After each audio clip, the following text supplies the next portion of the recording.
You meet someone new today, maybe at work, maybe on the street, and in the first tenth of a second, before you've said a single word, your face already did something.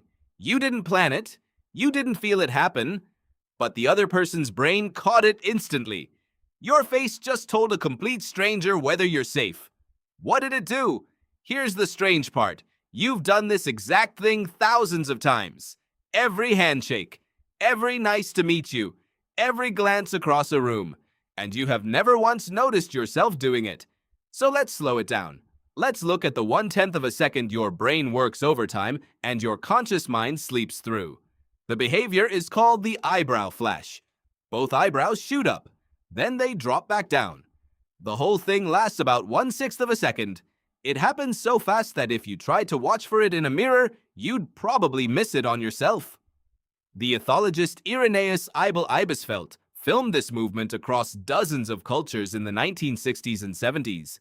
He carried a hidden camera angled sideways so his subjects never knew they were being recorded meeting friends, greeting strangers, spotting someone across a crowded market.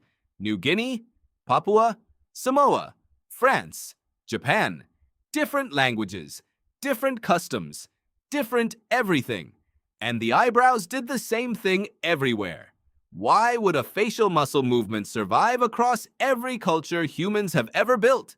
Because it isn't cultural. It's older than culture. Abel Ibisfeld argued the flash is a universal signal, wired into the human nervous system the same way a startle reflex is. It says one thing, instantly, before language even has a chance to load. I see you, and I am not a threat. Think about what your ancestors needed from a first encounter. Two strangers meeting in open grassland, tens of thousands of years ago, had seconds to answer the only question that mattered. Fight, flee, or trust? A raised eyebrow opens the eyes wider. It makes the face more visible, more readable, less hidden.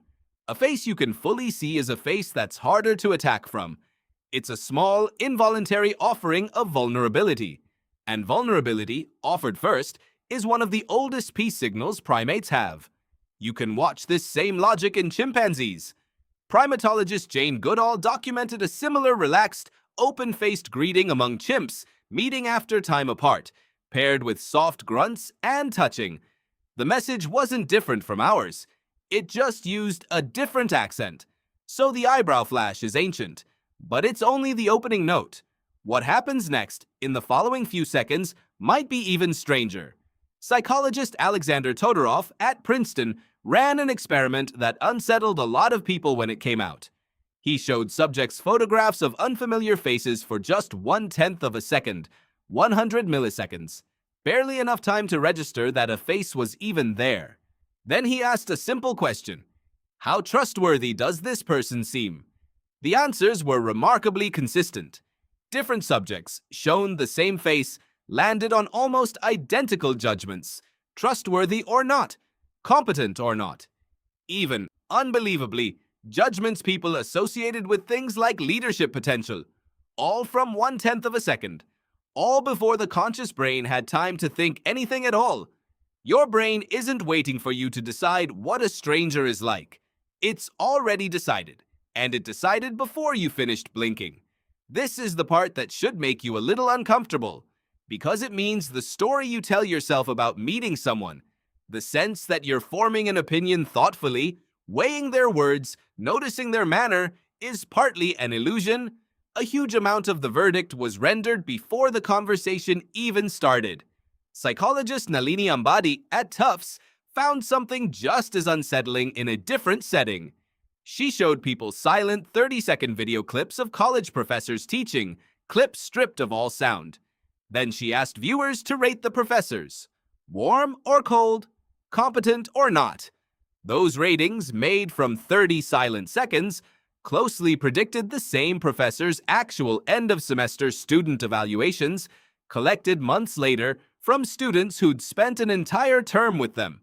30 seconds of silence, months of lived experience, nearly the same verdict.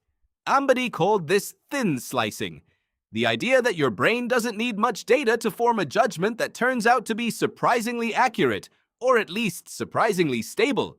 A thin slice of someone's face, posture, and movement is often enough to lock in an impression that barely budges afterward. So why would evolution build a brain this fast and this confident off so little information? Because slow judgment used to be a luxury your ancestors couldn't always afford. A predator doesn't wait for you to gather more data. A hostile stranger doesn't pause while you deliberate. In an environment full of real, immediate physical risk, a brain that answers friend or foe in a tenth of a second has an obvious advantage over a brain that needs a full conversation first. The ones who hesitated too long weren't always the ones who got to pass on their genes. That means the wiring behind your first impressions wasn't built for the modern world of job interviews, dating apps, and video calls. It was built for a much older, more dangerous one. And it still runs on the same ancient settings. There's something else Ekman found, working on facial expression for decades. Certain expressions leak out involuntarily, in fragments as brief as a 25th of a second, even when someone is actively trying to hide what they feel. He called these micro-expressions, a flash of contempt, a flicker of fear, gone almost as soon as they arrive, but visible enough that trained observers, and apparently your unconscious mind, can catch them. Your conscious brain probably didn't clock it, but some older, faster part of your nervous system might have. That's part of why you sometimes get an uneasy feeling about someone you can't quite explain. Nothing they said was wrong, but something in their face didn't match their words, and a part of you that runs faster than language noticed. So here's what actually happens in that meeting you had today. Your eyebrows flash, unplanned, signaling that you're not a threat. Within a tenth of a second, the other person's brain has already rendered a verdict about your trustworthiness without asking your permission. Fragments of expression leak past whatever composure either of you is trying to hold. And by the time you've said, "Nice to meet you," most of the real conversation already happened, silently, in a language neither of you consciously spoke. None of this makes the handshake, the small talk, or the getting to know you conversation meaningless. People do change their minds. Slow judgment can override the fast one, but it explains something you've probably felt and never had words for. That strange, instant sense of, "I like them," or "something's off," you sometimes get before anyone has really said anything at all.